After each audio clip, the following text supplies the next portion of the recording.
step. Alright, and let's go.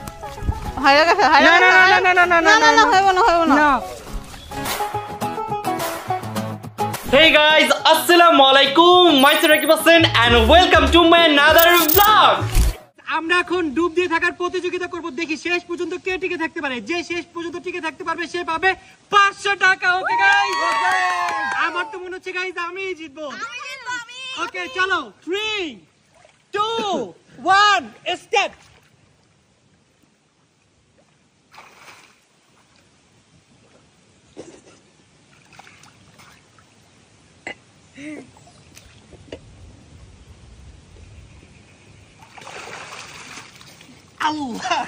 আমি একা তোমার কেউ উঠলো না। ও মাই গড, আরেকজন বাকি। জিতে গিয়েছো তুমি, জিতে গিয়েছো। ওই না, আমি তো বুঝতাছি না তুমি কেমনে জিতলা। গাইস উইনার পেয়ে গেল 500 টাকা।